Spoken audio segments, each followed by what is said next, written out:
We have already completed the discussion of AC voltage applied to a resistor, and there we saw the average current, average power, and the significance of RMS value of current, and also we discussed the phasor diagram and also graphical representation of voltage and current. Now in similar way we are going to analyze the purely inductive circuit, that is an AC source is applied to an inductor and we consider the inductor to have negligible resistance. So the resistance here is neglected. Now we know that when we learnt about inductor, we have seen that the EMF or the voltage from an inductor is given by minus L di by dt. So here our inductor is having a voltage which is given by E is equal to minus L di by dt. And we also know that the AC source will produce an AC voltage which is given by V is equal to V naught sin omega t, and V naught is the maximum value of voltage. Now when we apply Kirchhoff's voltage law in this circuit, we obtain the relation as V minus L di by dt is equal to 0, where V is the AC source voltage. And from this we get V is equal to L di by dt, from which we can obtain the current as di is equal to V by L dt. And we know that the V here is the AC source voltage which is V naught sin omega t. Therefore, di is equal to V naught by L sin omega t dt. Now to get the total current, we integrate the expression, that is integral di is equal to V naught by L integral sin omega t dt, and from which we get I is equal to V naught by L, which is the constant, and we know that the integration of sin omega t is obtained as minus cos omega t by omega. Therefore, the expression for current for this circuit is obtained as minus V naught by omega L cos omega t.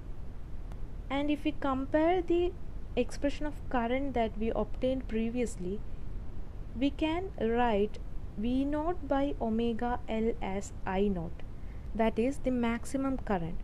V naught by omega L is expressed as the maximum current, and we know that current is voltage by resistance, and here the expression omega L is analogous to resistance, and here it is named as omega L, the inductive reactance, which is given by XL. So we name the term omega L to be the inductive reactance of the inductor, and it is represented by XL. Therefore, omega L is equal to XL. Thus, our expression becomes I is equal to minus V naught by XL cos omega t, and the V naught by XL is the maximum current, therefore minus I naught cos omega t. So the current expression for the purely inductive circuit of an AC source is obtained as I is equal to minus I naught cos omega t, and we have already seen that the voltage from the AC source is V is equal to V naught sin omega t. So now we use the trigonometric relation minus cos omega t is equal to sin omega t minus pi by 2, and applying this we get the expression for current as I is equal to I naught sin omega t minus pi by 2. So we have converted the expression for current in terms of sign to compare it easily with the expression of voltage. So expression of voltage is V is equal to V naught sin omega t, and now we have obtained the expression for current here as I is equal to I naught sin omega t minus pi by 2. So for purely inductive circuit, we have obtained the voltage from the source as V naught sin omega t and the current as I naught sin omega t minus pi by 2.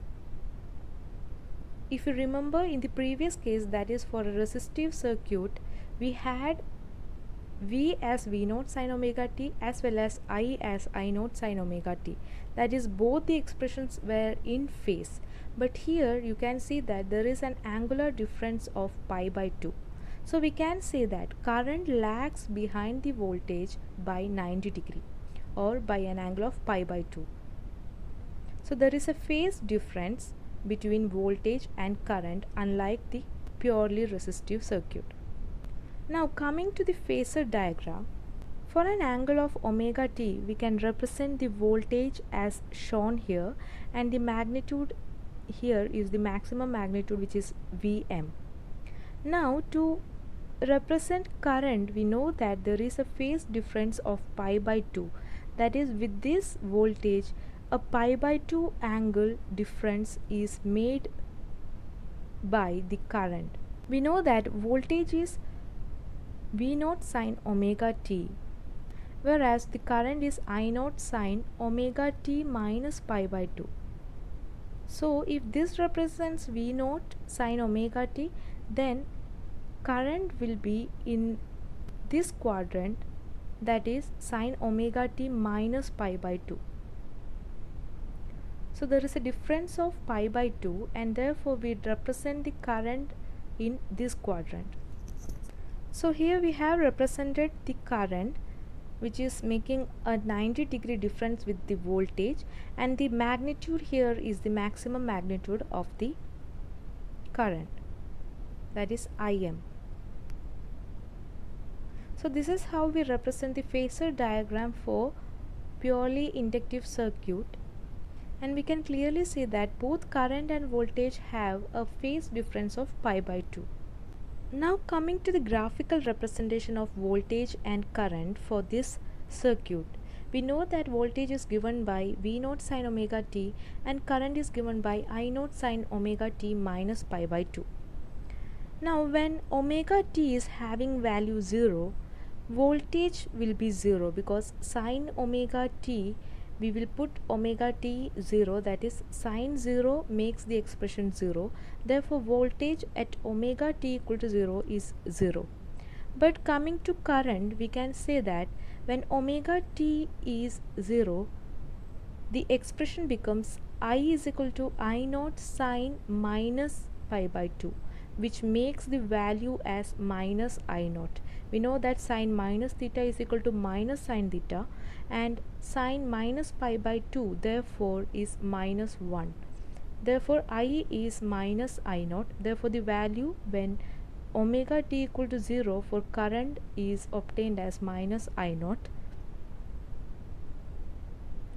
Now when omega t is pi by 2, V equal to V naught sin omega t makes the expression as V naught itself, and I equal to I naught sin omega t minus pi by 2 gives the value for I as 0 when omega t is equal to pi by 2. We know that pi by 2 minus pi by 2 will make it as sin 0, and therefore the expression becomes 0 when omega t is equal to pi by 2. Now when the value of omega t is pi, we will be having V as V naught sin pi, and which will make the expression as 0 again, whereas for current when omega t is equal to pi, we will be having sin omega t minus pi by 2 as sin pi minus pi by 2, which will make it sin pi by 2. Therefore I will be I equal to I naught sin pi by 2, and which will make the value as I naught itself. Now when we represent this in a graph, that is when omega t is 0, the voltage is 0, whereas current is minus I naught. And when omega t is pi by 2, voltage is having its maximum value, that is V naught, whereas current is having 0 as its value. Now when omega t is pi, voltage is again becoming 0, whereas current is having its maximum value as I naught. So likewise the wave will continue, and this is the graphical representation of voltage and current for different values of omega t. Here we can clearly see that the maximum values and the peaks are not in phase. That is, when voltage is 0, we are having the negative maximum peak for current, whereas when voltage is having its maximum value, we are having 0 value for current. Therefore, clearly this shows that the current and voltage are not in phase, and there is a phase difference of pi by 2. So this is all about the analysis of purely inductive circuit and the value of voltage and current for the circuit and its comparison, and also about the phasor diagram and graphical representation of both current and voltage. Now, to end the discussion of purely inductive circuit, we have to also discuss about the average power. We know that power is equal to voltage into current, and the voltage expression for a purely inductive circuit is V0 sin omega t, whereas I is I0 sin omega t minus pi by 2. And sin omega t minus pi by 2 is equal to minus cos omega t. Therefore, power can be written as V0 I0 sin omega t into minus cos omega t, which makes the expression minus V0 I0 sin omega t cos omega t. So power is obtained as minus V0 I0 sin omega t cos omega t, and here we use a trigonometric relation, that is sin 2 theta is equal to 2 sin theta cos theta.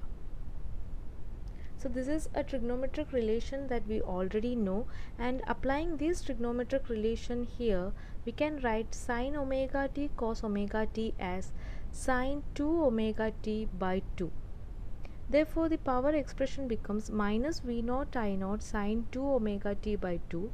Now, to obtain the average power, we have to take the average for this expression, that is average power is equal to minus V0 I0 by 2, which are the constants that are taken out, into average of sin 2 omega t.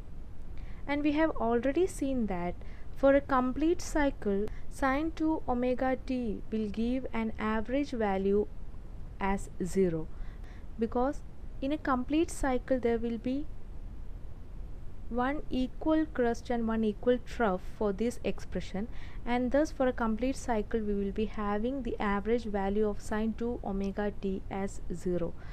Therefore, the average power is obtained as 0 for a purely inductive circuit.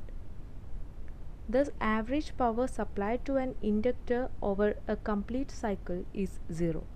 So this is about the average power.